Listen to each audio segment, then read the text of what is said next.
Vím, že Zoe by chtěl být taky v mým vysílání, ale to prostě nejde, protože vy byste pak nedávali pozor na to. Zoejku, jak si správně udělat ty věci, které si tady dneska budeme ukazovat. A já bych vám chtěla ukázat úplný novinky, které přijdou na český trh. Není to teda novinka všeobecně, ale je to novinka u nás u Nuskinu. A tou novinkou je, jak si správně udělat takový ty řasy, které budou vypadat jako, že je máte umělý. Na rozdíl od toho, že vlastně umělý mít nemusíte, ale můžete je mít pouze jenom udělaný dobrýma věcma. Takže, jakým způsobem si udělat správně řasy, které budou vypadat jako takový ty umělý řasy, takový ty nastavené řasy, jak si udělat správně řasy, které budou vypadat jako umělý. Za mě umělý řasy teda nejsou úplně v pohodě, protože když to člověk má trošičku díl, tak je vlastně máte potom takhle překlesaný a nevypadá to až tak dobře. No hlavně taky protože, když na vás někdo se dívá, tak si říká, oh my god, má prodloužený řasy. No, každý to prostě pozná. Takže to není o tom, že máte krásné oči, ale o tom, že si říká, no, má prodloužený ty řasy. No a navíc potom tady v koutkách to tak jakoby padá. A já bych vám chtěla ukázat, jak mít řasy, které budou udělané přírodní cestou, budou pořád vypadat přirozeně, přitom budou vypadat téměř jak umělý. Co k tomu potřebujeme? Potřebujeme k tomu ideálně kleštičky, potřebujeme k tomu takový speciální produkt, který se vlastně nanáší před nanešením řasenky. Zároveň podporuje růst řasů, je od Nucolor. A vlastně my si můžeme udělat ty řasy trošku ještě prodlouženější. Takže produkt vypadá asi takto.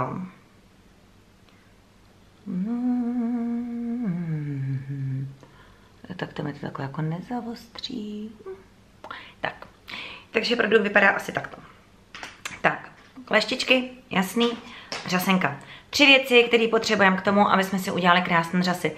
Já dneska záměrně nejsem nalíčená, abyste věděli, co ty řasy vlastně umí udělat a jaký tam bude obrovský rozdíl. Takže jak použít správně kleštičky na řasy. Mám k tomu kleštičky a mám k tomu fén. Protože, jak holky dobře víte, tak když si nanášíte... Mám k tomu kleštičky, mám k tomu fén.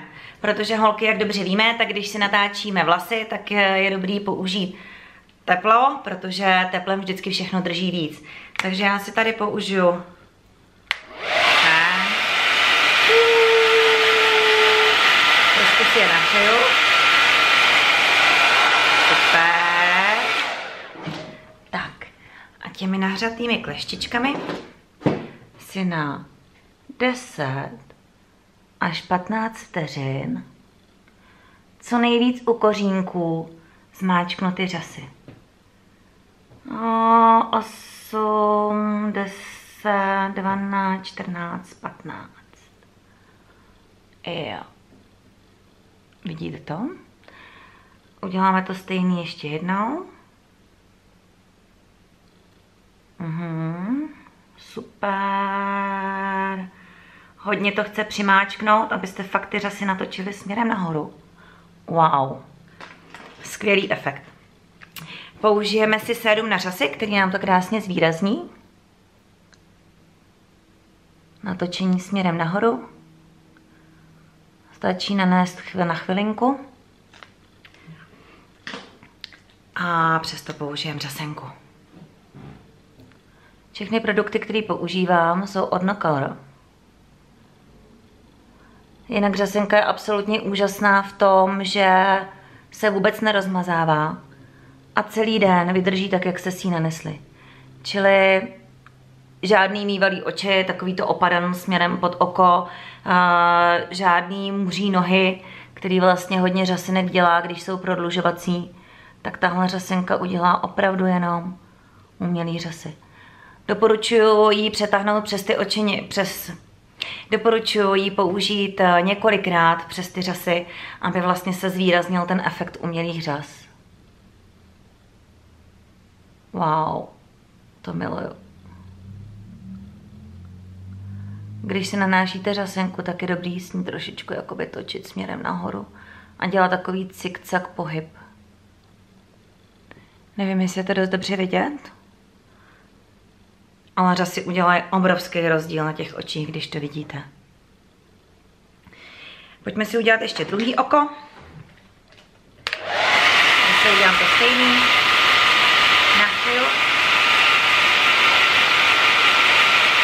Super, stačí na chvilinku. Bezva. A zase na 10-15 vteřin přiložím. Pozor na to, abyste se nespálili, takže nenahřívat úplně tak dlouho. Přiložím na chvilku. Tak. A stisknete ještě jednou. 21, 22, 23, 20. Už to bude super. Tak. Wow, už takhle vypadají ty řasy úžasně. A teď, když přesto naneseme sérum, který teda podporuje nejenom růst řas, ale zároveň podporuje to, aby ty řasy vypadaly opravdu jak umělý, tak si naneseme ze zhora a ze zdola. Stačí takhle na chvilinku. A stejnou záležitost uděláme ze zhora, ze zdola řasinkou. Wow. Spodní řasy já si třeba až tak moc nedělám, protože mám docela dost dlouhý, ale rozhodně se vyplatí se pověnovat těm horním řasům, protože člověk pak vypadá jak krásně mrkací pana. Takže tolik za mě v rychlosti řasy, který vypadá jak skoro umělý. A co je ale ještě důležitější než řasy, a o tom se už mnohá z nás přesvědčila, tak je obočí. Já tomu říkám selfie obočí, protože když chcete mít správné selfiečko a správně orámovaný obličej, tak za mě je ještě trochu důležitější než řasy, tak opravdu to obočí. A Nuskin pro nás připravil takovouhle úžasnou kazetku, kterou máme možnost mít k dispozici. Takovouhle krásnou kazetku máme možnost mít k dispozici od 15. prosince. Vidíte, že jsou tam dvě barvičky, já osobně si je míchám, protože to obočí nechci mít ani úplně tmavý, jelikož teď nemám tmavý vlasy, zase ho nechci mít úplně světlý jako světlovlásky, takže si dělám něco mezi.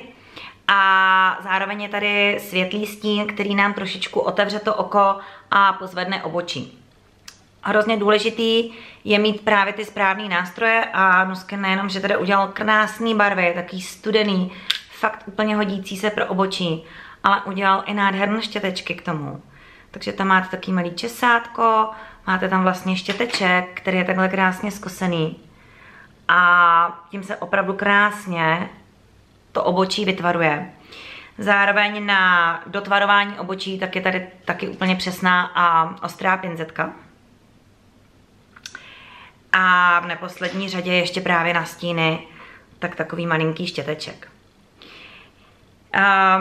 Zároveň v nabídce 15. jsou štětečky. Takže se podívejme na to, jak ten štěteček u Nuskinu vypadá. Nejenom teda, že to kanekalonové vlákno krásně vlastně nanese na sebe stín a můžete ho dát tam, kam opravdu patří. A dělá opravdu krásně vytvarované to obočí a ostrou linii, takže pak tam nechodíte s takovýma dvouma plžama, jak někdy můžu vidět, že to mají ty holky takový tlustý, ale můžete si to fakt krásně vytvarovat. Ukážu vám to velmi jednoduše. Smíchám si teda tady ty dva odstínky. A nezačínám úplně vepředu, ale začínám tak přibližně v 1/3 toho obočí. A začnu opravdu takovými jemnými tahy jet podél toho obočí, kdy si vlastně naznačím tu linku. To stejný udělám i ze zhora, kdy se snažím, aby ve 2/3 zhruba to obočí dosahovalo svého nejvyššího vrcholu. A pak ho lomím směrem dolů. Jo. Super.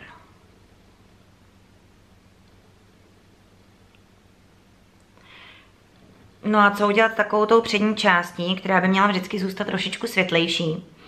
Tak tam právě třeba dobrý si šáhnout jenom tady do toho světlého stínku a jenom takovými tahy směrem nahoru, ať už teda obočí máte, anebo v podstatě nemáte tak jako já, tak jenom jemňoučce zvýraznit, že asi tak zhruba tam někde začíná. To stejný si teda udělám na druhém obočí. Smíchám stín. Začínám v 1/3. Táhnu směrem nahoru.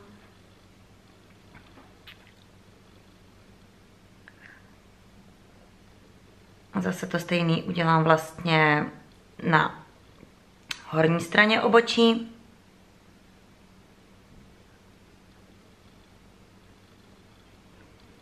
A začátek si jenom takhle naznačíme tím světlým stínem. Chtěla jsem ukázat, jak je to prostě hodně rychlý, že se toho žádná z nás nemusí obávat, protože to obočí můžeme mít opravdu vytvarované hodně rychle.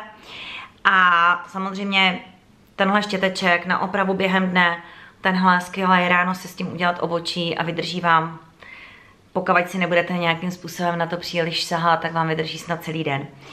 No ale protože si chceme to obočí ještě víc jakoby pozvednout a otevřít ten pohled, tak použiju štěteček, který je právě přímo tady z těch stínů. Dám si tady ten světlonký a nanesu si ho přímo tady pod to obočí, který se mi tím jako opticky zvedne a vytáhne. Musím říct, že bych pod to nepoužívala žádný stříbřitý stíny, které jsou z klasických stínů, jelikož by vám to udělalo příliš takový zrcátka pod tím obočím a to pak není hezký, jsou takový 80. léta, to si myslím, že žádná z nás dneska nemá zapotřebí chodit na líčená oldschoolově. Takže opravdu to stočí tímhletím způsobem, že si dáte ty stíny, které jsou velmi jemňoučký a jenom opravdu lehonce třpitící. A takhle krásně dokážou to obočí pozvednout. Tak, tolik za mě úplně dneska asi všechno. V rychlosti k tomu, jak si udělat falešní řasy, jak si udělat umělý řasy, jak si udělat obočí, který je selfie obočí a určitě si můžeme udělat něco jiného.